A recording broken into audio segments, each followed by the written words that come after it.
Bienvenue dans Oberkaï, le podcast pour vous faire découvrir des solutions concrètes et éthiques afin d'améliorer ton habitat. Je m'appelle Caroline et dans chaque épisode, je donne la parole à un acteur de l'habitat éthique. Comme vous, je me pose pas mal de questions pour rénover ou construire mon futur chez moi. Je vous propose donc de partir en quête des meilleures solutions adaptées à chacun d'entre nous et ça commence dès maintenant. Aujourd'hui, j'ai le plaisir de recevoir Angéline Brou. Bonjour Angéline. Bonjour Caroline. Donc Angéline, tu es urbaniste et coordinatrice de l'association Hameaux Légers. C'est un regroupement de différents habitats légers ou réversibles qui sont organisés par un collectif d'habitants. Ensemble, vous réfléchissez à des projets d'aménagement, de la conception et de la construction. Tout ça avec une volonté de vivre ensemble et de réflexion collective afin d'habiter la Terre autrement, c'est-à-dire de manière plus écologique aussi. Donc tu accompagnes ces projets en France depuis 2018, si je ne me trompe pas. C'est ça. On est bon sur ça. Parfait. Donc aujourd'hui, tu interviens pour nous parler de ces habitats légers et de leurs possibilités. Est-ce que c'est tout bon pour toi jusqu'ici et est-ce que tu veux rajouter quelque chose ? Non, c'est très bien. Oui, l'association a été fondée en 2017 et elle a été reprise par notre équipe en 2019 exactement. D'accord, ok, très bien. Alors, tu m'as préparé une vérité et deux mensonges pour notre petit jeu qui se retrouve à chaque épisode. Je t'écoute pour me les donner et puis j'espère trouver la bonne réponse. Oui, alors, première affirmation, la tiny house est l'habitat léger le plus commun en France. Ok. Ensuite, deuxième affirmation, il est possible de s'installer dans une zone naturelle ou agricole, en habitat léger bien sûr.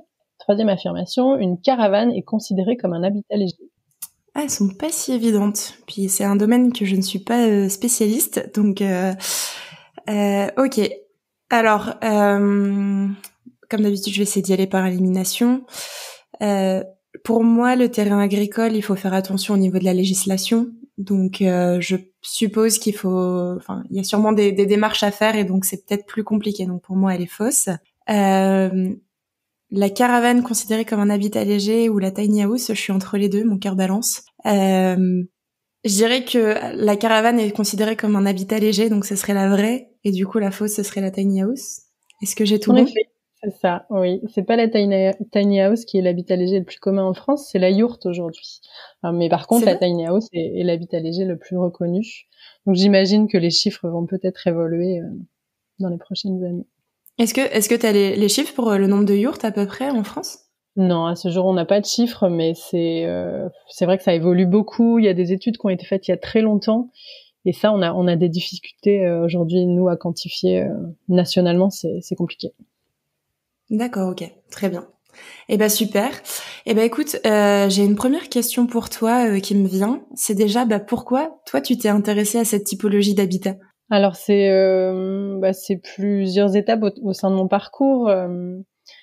Tout d'abord, j'ai vécu plus de 10 ans à l'étranger, aux Pays-Bas principalement et un petit peu à Singapour. Donc j'étais confrontée à d'autres façons de façonner la ville, on va dire. Et donc ça a un peu éveillé ma curiosité avec les houseboats aux Pays-Bas, des villages participatifs sur l'eau, et encore à Singapour, des constructions, des buildings assez originaux avec l'implication de la végétation notamment. Donc voilà, je pense que l'éveil s'est fait par ces expériences. Ensuite, j'étais engagée auprès d'une association à Aubervilliers, au fort d'Aubervilliers, qui s'appelle Fort Récup, qui est un tiers-lieu qui était confronté aux enjeux urbains. Donc j'ai été impliquée dans des dynamiques d'acteurs locaux, et c'était vraiment intéressant aussi de comprendre les enjeux dans ces dynamiques. Et ensuite, moi de mon côté, je suis sensibilisée à l'écologie depuis longtemps. J'avais envie d'impliquer cette démarche plus concrètement, que ce soit professionnellement ou personnellement. Et donc j'avais aussi cette envie. J'ai engagé une reconversion il y a 5 ans qui m'a permis aussi de me rendre compte que c'était intéressant d'agir localement et notamment auprès d'élus, et le milieu rural étant le milieu qui me parle le plus personnellement. Donc tout ce petit mix a fait que je me suis intéressée aux dynamiques de changement, de transition écologique localement. Et j'ai découvert Hameaux Légers, donc l'association dans laquelle je suis engagée depuis 2 ans et demi, qui proposait donc cette nouvelle offre de logement en considérant l'habitat léger notamment. Donc voilà, ça a été plusieurs étapes sur mon parcours qui m'ont permis d'arriver à cette typologie d'habitat. C'est super. C'est chouette parce que effectivement on voit le cheminement. Et du coup dans cette typologie d'habitat, donc je suppose qu'avec Hameaux Légers tu dois en voir un grand panel. Est-ce que tu peux nous détailler peut-être les différentes catégories qui existent d'habitat léger? Oui, alors nous, c'est vrai que on entend beaucoup parler de l'habitat léger. Alors de notre côté, on parle aussi d'habitat réversible parce que malheureusement le terme léger peut avoir une connotation assez négative. Okay. On pense que ça peut être peut-être un habitat fragile, qui est précaire, donc qui a pas une vie, une durée de vie assez longue, avec parfois habitat léger qui peut presque s'envoler. Donc voilà, on a entendu ces terminologies et les effets que ça pouvait faire au grand public.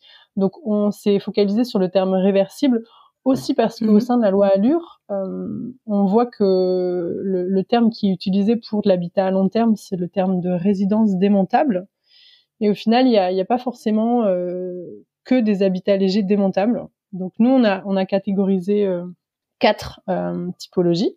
Donc on a l'habitat léger mobile, qui est monté sur roue ou qui est flottant. Donc là, c'est vraiment dans l'optique de se déplacer, que ce soit sur voie routière ou sur l'eau. Donc on a la roulotte qui est connue, on a la tiny house qui a le vent en poupe en ce moment, mais aussi le voilier, pourquoi pas. Ensuite, on a l'habitat léger transportable.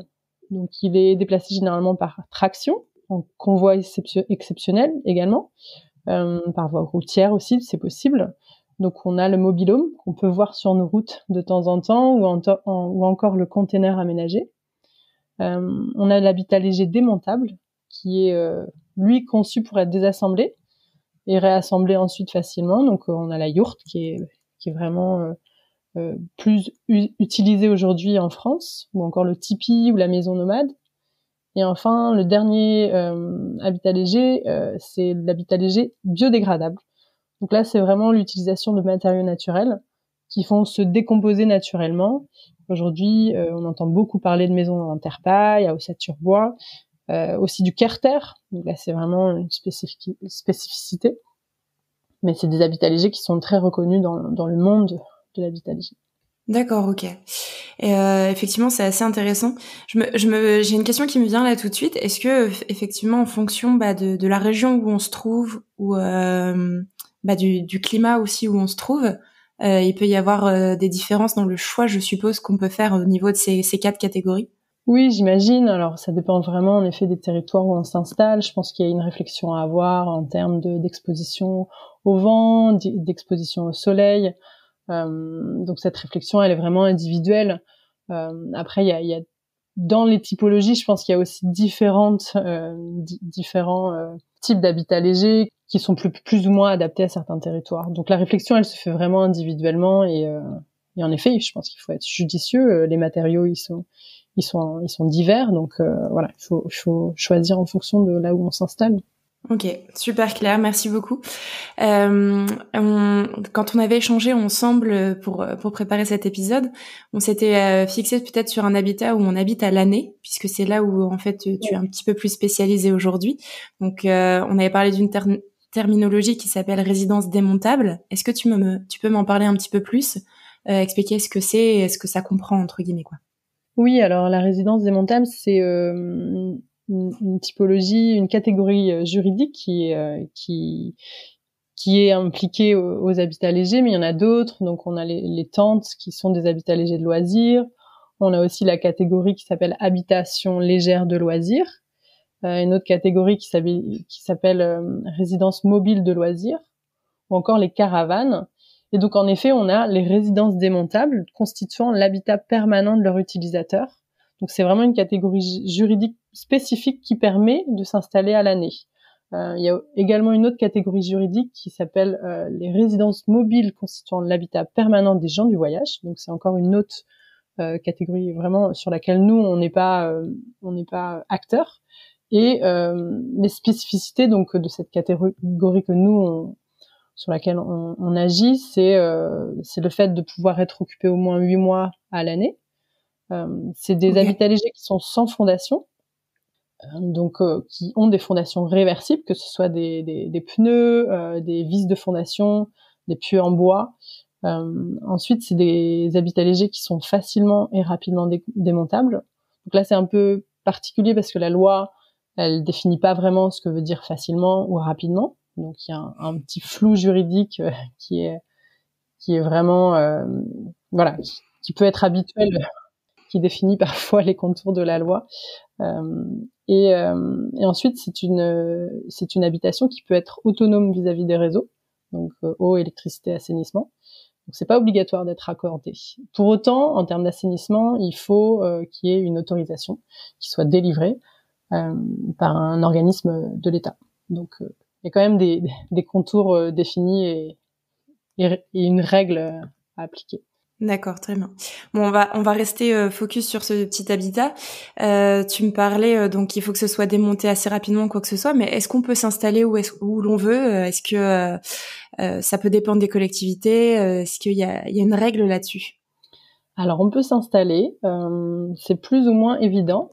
Donc, tout dépend aussi combien d'habitats légers on veut considérer. Si on veut s'installer seul, avec donc une seule résidence démontable, c'est le droit commun qui s'applique. Donc par exemple dans les terrains constructibles. Donc aujourd'hui dans un document d'urbanisme, il va y avoir deux types de terrains, le terrain constructible et le terrain non constructible. Le terrain non constructible équivaut à un terrain agricole, naturel ou forestier. C'est les trois typologies. Si on est dans un terrain constructible, donc ça veut dire qu'on peut urbaniser, en tant que résidence démontable, on doit appliquer le droit commun, c'est-à-dire qu'on doit soumettre une déclaration de préalable de travaux si la surface de plancher est entre 5 et 40 mètres carrés. Donc c'est très spécifique. Et au-delà de 40 mètres carrés, ce sera un permis de construire. Donc voilà, ça c'est assez habituel. Si on est dans une zone non constructible, donc non urbanisée, donc agricole, naturelle ou forestière, on devra soumettre à une déclaration préalable de travaux si la surface du plancher est entre 5 et 20 mètres carrés, et ce sera un permis de construire au-delà. Voilà, donc ça c'est les spécificités au niveau de la législation. Voilà, pour une seule résidence démontable. Nous, en tant qu'association, au sein de Hameaux Légers, on se positionne sur un groupement d'habitats légers, donc dans la dynamique vraiment d'installation collective. Et dans ce cas-là, on rentre dans une autre démarche. Donc, si on a 2 résidences démontables ou plus, on est soumis à un permis d'aménagement si la surface cumulée dépasse les 40 mètres carrés. Et sinon, si c'est au-dessous, ce qui paraît quand même compliqué si on a plusieurs habitats légers, mais au-dessous de 40 mètres carrés, on serait soumis à une déclaration préalable de travaux. Donc voilà. Et le permis d'aménager, aujourd'hui, il est intéressant parce qu'il n'est pas à valeur de permis de construire. On va vraiment positionner, c'est des espaces qui vont être positionnés sur le permis, et donc les formalités sont aussi plus légères pour le permis d'aménager. Donc c'est intéressant dans cette démarche. C'est-à-dire qu'elles sont plus légères? Alors il y a moins de documents, d'annexes à produire. Il y a moins de détails aussi impliqués sur le permis d'aménager. Voilà, donc on n'aura pas l'obligation de fournir une description précise ou des croquis des habitats qui seront installés, mais on devra définir des zones d'implantation. Donc c'est vraiment un permis d'aménager plutôt que d'aménager des espaces où vont se positionner les habitats. D'accord, donc oui, effectivement, au niveau administratif, c'est peut-être un peu moins compliqué que quand on réalise une maison un peu plus standard, on va dire, quoi. Exactement, oui. Et justement, du coup, j'ai une nouvelle question. Est-ce que l'on peut décider de s'installer aussi où l'on veut, par exemple sur un terrain forestier ou un terrain dit agricole? Oui, il est possible de s'installer en habitat réversible sur les zones agricoles, naturelles et forestières, mais il faut qu'il y ait une dérogation qui soit autorisée, qui est une dérogation au principe de non-constructibilité de ces espaces. Ça s'appelle les STECAL. Donc c'est des secteurs de taille et de capacité limitée qui vont être concrètement dans le document d'urbanisme. Donc aujourd'hui, on a principalement des PLU au sein des communes, c'est des plans locaux d'urbanisme, ou des PLUI, qui sont des plans locaux d'urbanisme intercommunaux, qui englobent différentes communes. Et donc sur le PLU, on va avoir un zonage, donc qui est une carte qui met en avant vraiment les espaces. Et sur cette carte, on peut délimiter un secteur qui s'appelle le STECAL, dans lequel on va dire, sur cet espace, on peut installer de l'habitat léger. Donc voilà, et ce qui va permettre ensuite de favoriser l'installation. Les STECAL, ils sont pas autorisés facilement. Il y a une volonté vraiment que ce soit créé à titre exceptionnel. Donc il faudra l'accord du préfet et il faudra l'avis donc favorable idéalement de la commission départementale de protection des espaces naturels, agricoles et forestiers qui s'appelle la CDPNAF. Et donc voilà, c'est une démarche qui est un peu plus longue et qui peut aussi ne pas aboutir. Donc c'est à garder en tête, mais en tout cas c'est un élément aussi qui permet l'installation en zone agricole, naturelle et forestière. Effectivement, c'est peut-être un peu plus lourd au niveau administratif que quand on va sur un terrain entre guillemets peut-être d'une collectivité qui est constructible. Oui, exactement. Ouais. Au niveau de la répartition, je sais pas si tu as un chiffre ou si tu as même une idée. Est-ce que c'est plus facile de trouver un terrain constructible ou est-ce que justement, même si c'est plus dur administrativement, de trouver des terrains non constructibles quand on a cette typologie d'habitat? Je sais pas si ma question est claire. Je pense que ça dépend vraiment des territoires. On a des territoires, par exemple, on échange avec des territoires en Isère où eux, de leur côté, c'est beaucoup de zones agricoles naturelles et forestières. Il y a des territoires où il va y avoir plus de foncier constructible. Ça va dépendre des communes aussi. Est-ce qu'ils ont du foncier accessible ou pas? Voilà. Enfin, après, c'est nous aussi, en tant qu'association, dans la démarche d'installation collective, on est en lien avec les communes, donc on voit ce qui est identifiable pour s'installer. Mais oui, ça va vraiment dépendre du territoire. Ok. Ensuite, on va peut-être partir sur le côté plus inspirationnel. Aujourd'hui, quelles sont un peu les attentes et les envies de cette typologie d'habitants en fait pour ce type de logement, puisque je pense qu'effectivement tout le monde n'est pas encore prêt peut-être à passer sur ce type d'habitat. Il y en a qui s'y intéressent. Pourquoi en fait les gens s'intéressent à ce type de logement d'après toi, par rapport à ton expérience que tu vois? Ouais, mais il y a plusieurs raisons. C'est des personnes qui ont vraiment envie d'être plus en lien avec le vivant, plus en lien avec la nature, d'avoir aussi moins d'impact que de s'engager dans la construction d'une maison et de bétoniser ou d'imperméabiliser le sol. Donc il y a vraiment cet élément-là qui est avoir des ambitions écologiques dans son installation, dans le fait d'habiter son territoire. L'habitat léger, il est aussi intéressant parce que il permet de sortir aussi, possiblement, de cette notion d'être propriétaire d'une terre, d'un terrain. Parce qu'aujourd'hui, nous, les projets qu'on propose en installation collective, ils sont envisageables grâce à la location du terrain, sous forme de bail emphytéotique, qui est un bail assez ancien, notamment pour la catégorie des agriculteurs. Donc c'est un bail qui existe depuis très longtemps. Et donc nous, dans notre dynamique, c'est vraiment de proposer que chacun est propriétaire de son habitat léger. Et c'est important parce qu'on a besoin de répondre à des besoins de sécurité notamment. Mais par contre, on n'est pas propriétaire de la terre. Et donc là, c'est vraiment aussi éthiquement, c'est une autre dynamique. Donc voilà, il y a cette ambition-là aussi qu'on nous on porte et qui parle beaucoup aux personnes avec lesquelles on est en lien, à notre communauté. Ensuite, il y a l'aspect de minimalisme.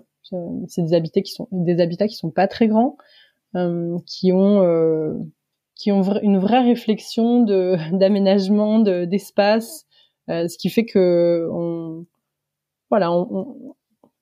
va réfléchir en amont à la conception, à la construction d'un habitat qui correspond vraiment à nos besoins. Donc ça c'est intéressant. Qui dit minimalisme aussi dit c'est un enjeu économique. Ça peut permettre aussi d'avoir des frais d'autoconstruction qui sont plus faibles. Alors, je parle d'autoconstruction, c'est aussi un autre aspect qui peut rendre cet habitat intéressant, puisqu'on peut en effet l'autoconstruire. On peut être accompagné dans l'autoconstruction, mais c'est vrai que si on utilise des matériaux de récup et on autoconstruit, en termes de coût, c'est vraiment minimisé comparé à une maison classique. Donc ça, c'est aussi un élément. On voit un réel changement économique, peut-être quand on passe sur ce genre d'habitat. Alors peut-être pas tous, mais je veux dire, par exemple, si on prend une tiny house, une yourte, est-ce que on voit un vrai enjeu économique quand on parle de ces typologies d'habitat? Ah oui, mais c'est vraiment beaucoup plus accessible financièrement à la population. Nous, généralement, on parle d'une échelle allant de 10 000 à 90 000 euros pour considérer le coût d'un habitat léger. 10 000, ça va vraiment être si on a un habitat qui est autoconstruit avec des matériaux de récupération. Et puis ensuite, 90 000, ça peut aller jusqu'à à ces montants si on le fait construire par des professionnels de l'habitat léger. Donc voilà, ce qui rend quand même un habitat beaucoup plus accessible. Ensuite, bien sûr, il y a la réflexion liée au terrain, mais comme je le disais, donc il est possible de louer des terrains en collectif ou pas forcément, mais en tout cas, il y a une autre réflexion, une autre réflexion pour habiter. Donc il y a cet enjeu économique, il y a aussi le fait de pouvoir aussi avoir cette réflexion de vivre en autonomie. En habitat réversible, il y a la possibilité d'être autonome en eau, autonome en électricité. Donc ça, c'est aussi des engagements que prennent certains habitants. On peut tendre vers l'autonomie ou être complètement autonome, ça dépend de ce qu'on recherche. Généralement, on dit qu'on tend plus vers l'autonomie parce que c'est difficile d'être vraiment complètement autonome, aussi l'autonomie alimentaire qui peut être considérée. Donc voilà, mais en tout cas, ça avec tout ce qui est lié à la permaculture ou ce genre de choses. Oui, par exemple. Ouais, ça dépend vraiment où on va s'installer. Mais en tout cas, c'est considéré en effet. Donc c'est pas une obligation. Enfin, je reviens là-dessus parce que ça me paraît assez étonnant. Mais c'est pas une obligation aujourd'hui de se raccorder tout ce qui est, par exemple, on parle souvent pour les maisons le tout à l'égout. Enfin c'est pour ce genre d'habitation. C'est pas une obligation, en effet. Après, c'est vrai que tout dépend du territoire et de la commune sur laquelle on va s'installer. Il faut, nous, c'est ce qu'on met aussi en avant au sein de Hameaux Légers, c'est que l'objectif d'installation, il doit se faire aussi en lien avec les communes sur lesquelles on va s'installer pour permettre de sensibiliser aussi sur l'habitat réversible et puis pour faciliter les démarches. Donc si il y a une volonté des élus que le raccordement soit fait, il faut aussi il faut avoir une certaine flexibilité pour permettre son installation. C'est important selon moi. Oui, tout à fait. Bah du coup c'est bien, ça me fait un rebond par rapport à ma prochaine question parce qu'effectivement c'est peut-être une crainte aussi au niveau des élus ou peut-être on va faire les deux versions je pense quand on voit débarquer entre guillemets ces typologies d'habitat dans nos communes ou dans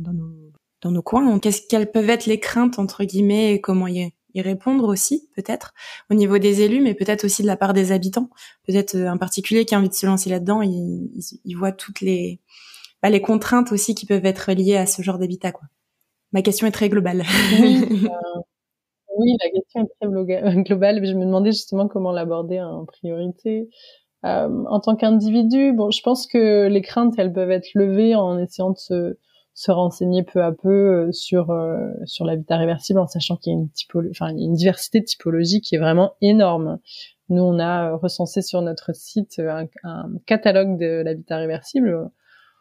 On peut voir que voilà, il y a la possibilité de considérer vraiment différents habitats légers. Donc à garder en tête, il faut creuser un petit peu, en fait réfléchir aussi quels sont mes besoins en termes d'espace, en termes de fonctionnalité, pour avoir vraiment quelque chose qui correspond à ses attentes. Donc après peut-être les peurs c'est lié au fait qu'en effet que ce soit précaire, que ce soit fragile, peut-être que ça soit trop petit, mais encore on peut ajuster si on a besoin de plus d'espace, on peut ajuster. Et peut-être que ça soit non fonctionnel, ça pourrait être aussi quelque chose qui rentre dans dans la réflexion des individus, mais au final, comme je disais, voilà, c'est des habitats qui sont malléables, qui sont ajustables et qui sont, voilà, comme toute maison en fait, on peut vraiment l'ajuster en fonction de ses besoins. Donc la réflexion doit être poussée dans cette démarche. Et ensuite, par rapport aux élus, alors on entend pas mal de choses. On a quand même beaucoup d'élus qui viennent vers nous et qui sont convaincus, donc c'est chouette. Ça veut dire qu'on n'a pas forcément besoin de les convaincre. Mais notamment, voilà, quand on échange dans d'autres cadres, on a quand même certains élus, ou quand on a un élu qui est convaincu mais qui a besoin de convaincre son conseil municipal, voilà, on est quand même confronté à certains élus qui sont, en fait, c'est vraiment cette notion de différence qui fait tout ce qui est différent fait peur. Donc voilà, on essaie de casser un peu ces réflexions de leur part, et on entend par exemple l'enjeu paysager, architectural, comment ça peut s'insérer sur un territoire. Ça, c'est vraiment important pour eux, mais on y répond en leur disant qu'il peut y avoir aussi un cadre qui est posé, et qu'il y a aussi des documents d'urbanisme qui ont des règles qui font que, voilà, en tant qu'habitant, quand on s'installe sur une commune, on doit aussi suivre les règles du document d'urbanisme. Donc voilà, il y a quand même un cadre qui permet de répondre à ces craintes. Ensuite, il y a aussi le fait, alors nous, parce que c'est aussi des projets d'habitat collectif, il y a aussi le fait que les élus ont peur que ce soit des projets qui soient un peu fermés sur leur territoire et qui soient vraiment voilà, sanctuarisés un petit peu. On a entendu les termes de secte aussi, parce que c'est en fait, c'est des personnes monde à part, qui sortent un peu du lot. Ouais. Oui, c'est ça, c'est des habitants qui sortent un peu du lot, et puis en même temps, quand on y réfléchit, c'est des habitants qui vont du néo-rural à des militants écologiques depuis 40 ans. Donc il y a une diversité aussi d'habitants qui fait qu'on peut pas les catégoriser. C'est impossible. Il y a vraiment beaucoup de personnes aujourd'hui qui souhaitent s'installer en habitat réversible. Mais voilà, les élus, ils ont cette peur parfois que ce soit des bobos. Voilà, on entend parfois des trop marginalisés, peut-être. J'ai même peut-être. entendu des fumeurs de hashish. Ah oui. Oui, voilà, oui. voilà, marginalisés, fumeurs de hashish. Ça, je l'ai entendu une fois, ça m'a fait beaucoup rire. Mais oui, c'est vraiment catégoriser une partie de la population. Alors qu'au final, c'est des gens qui viennent s'installer, qui ont vraiment, pour le coup, ils ont vraiment une volonté de s'installer sur un territoire, d'être actifs, que ce soit au sein d'associations, que ce soit économiquement, qui ont envie vraiment de partager à la dynamique de territoire, d'aider peut-être au maintien de l'école, des choses comme ça, ou de reprendre des cafés ou des épiceries du coin. Voilà, c'est des choses qui, nous, dans les projets qu'on accompagne, se passent. Donc, oui, d'être dans une dynamique du local, voilà. En fait, effectivement, ouais, comme tu dis. Exactement. Et justement, par exemple, donc une personne, par exemple un auditeur qui a envie de se lancer dans ce genre de projet, est-ce que peut-être un bon conseil à lui apporter, c'est d'essayer d'aller peut-être voir directement la mairie, la collectivité de l'endroit où il a envie de s'installer, pour engager déjà un dialogue. Ça pourrait être. Est-ce que c'est intéressant? Est-ce que tu l'as déjà vu peut-être dans ton expérience? Oui, alors. Oui, alors tout à fait. C'est vraiment l'une des démarches premières qu'il faut avoir, réfléchir au territoire, à la commune où on a envie de s'installer, et puis engager le dialogue, sensibiliser les élus et voir comment ça peut se passer.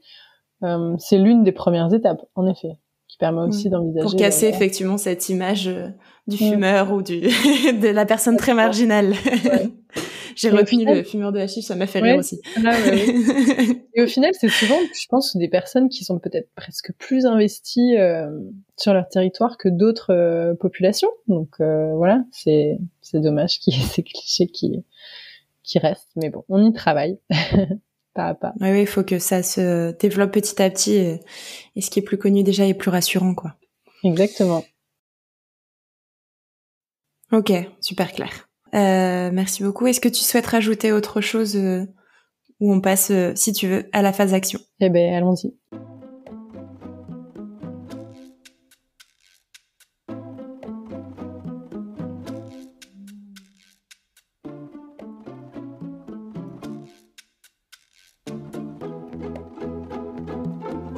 Donc nos éditeurs, ils ont un projet d'habitat réversible ou léger. Qu'est-ce que tu leur conseilles aujourd'hui, les premières questions à se poser, la première action à faire quand on a envie de se lancer dans ce type de projet? Alors, je pense que si c'est une volonté d'installation individuelle ou collective, il faut en premier temps avoir une réflexion individuelle pour se rendre compte de ses attentes, de ses envies, de ses besoins. Voilà, est-ce que moi, individuellement, j'ai besoin d'espace? Est-ce que j'ai besoin d'horizon? Est-ce que j'ai besoin d'être sur un territoire rural? Est-ce que voilà, toutes ces réflexions-là qui sont importantes à maturer individuellement. Et en termes d'habitat léger, ça va définir un petit peu. Est-ce que j'ai vraiment une volonté d'avoir des matériaux naturels, la terre-paille étant très utilisée aujourd'hui, mais plein d'autres. Donc voilà, cette réflexion-là, personnelle. Et ensuite, nous, on a fait un MOOC qui est encore en ligne sur notre site, qui alors vraiment la typologie du MOOC, elle est adaptée. Le titre, c'est s'installer en habitat réversible. Donc ça va permettre d'avoir toutes ces réflexions. Donc j'invite les auditeurs auditrices à se renseigner sur ce MOOC et à le suivre si elles sont disponibles, parce que ça va vraiment prendre en considération toutes les étapes, que ce soit réglementaire, tous les questionnements peut-être. Ouais, réglementaire, oui. Architectural, etc., les questionnements, les portes d'entrée, les solutions. Donc voilà, on a vraiment travaillé sur ce MOOC avec attention et voilà, ça répond aux attentes, c'est ce qu'on nous a dit. Donc j'invite vraiment à chacun à avoir ses réflexions individuelles, et ensuite, si on a la volonté de s'installer en collectif, il faut, alors bien sûr, il faut trouver le collectif, mais au-delà de ça, une fois qu'il est trouvé, il faut vraiment maturer le collectif il faut l'éprouver, il faut initier des temps d'échange, avoir des réflexions sur des sujets, même des sujets tabous comme l'argent, voilà. Il faut vraiment éprouver le collectif pour permettre au collectif de maturer et de permettre aussi à un projet d'être pérenne et de se stabiliser dans le temps. Ouais, la communication, ça reste quand même un des facteurs primordiaux surtout quand on part dans le collectif, quoi. Notamment, oui. Ok. Très bien. Et du coup, une question un petit peu plus personnelle. Toi, dans ta vision, dans le meilleur des mondes, c'est quoi ton bercail idéal? Oui, alors c'est une bonne question.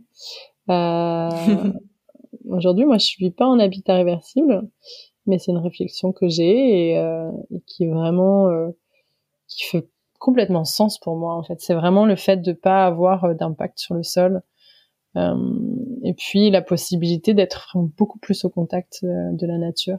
Donc le bercail idéal, ce serait un habitat réversible, capable aussi d'accueillir des proches. Pour moi, c'est important aussi, l'accueil, le partage, en fait, dans sa maison, et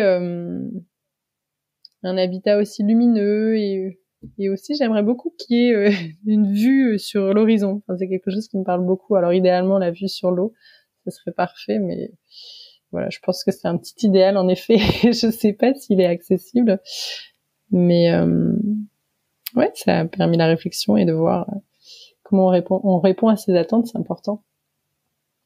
Complètement. Ouais, il faut trouver le lac ou la mer qui correspond. Exactement. Super.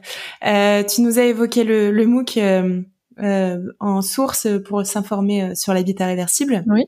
Est-ce que tu as d'autres sources, type podcast, newsletter, ou même des invités que tu pourrais préconiser, ou chaîne, livre, peu importe. Est-ce que tu as des sources à nous indiquer, pardon?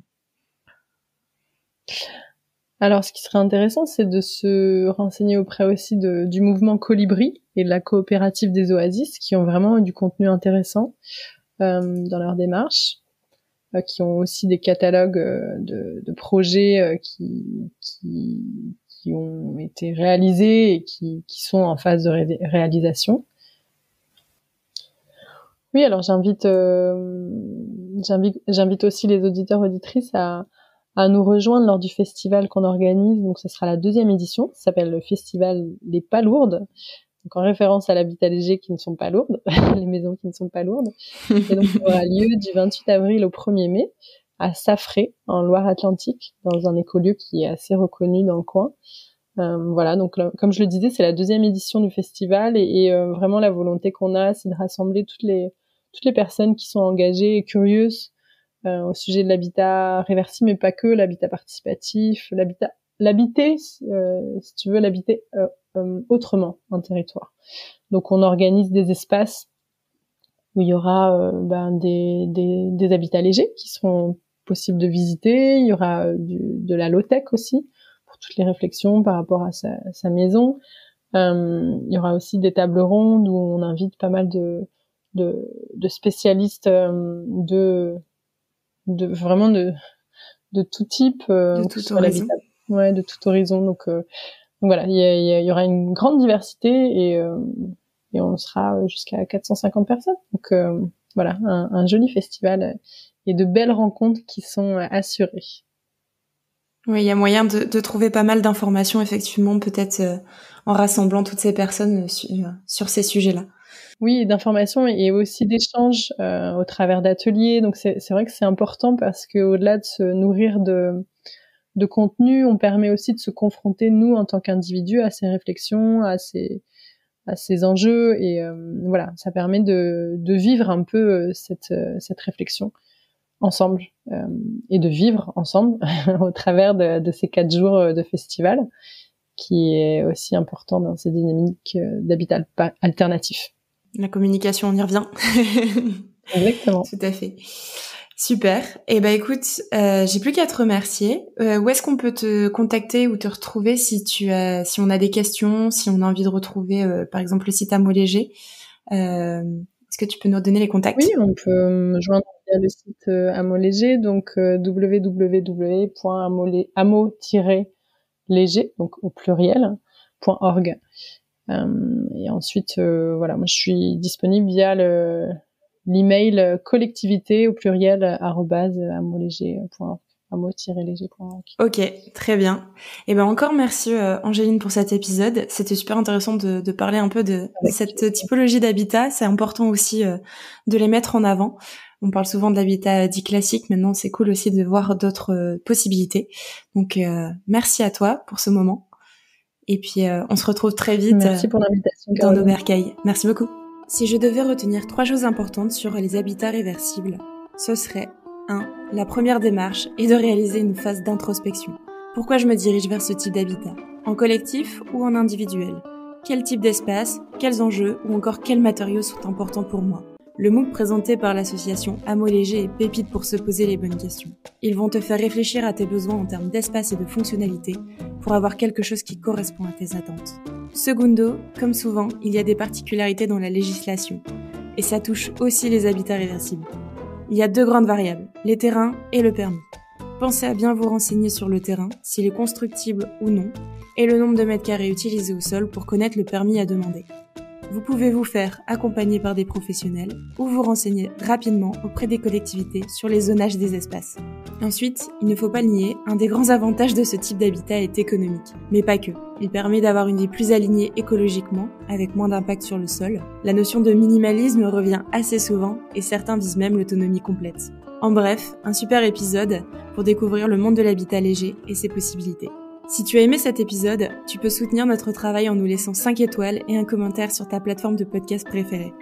Et si tu veux faire partie de la belle communauté d'Aubercaille, je t'invite directement à t'inscrire sur notre site www.aubercaille.co pour avoir toutes les dernières informations sur l'habitat éthique. À très vite dans Aubercaille.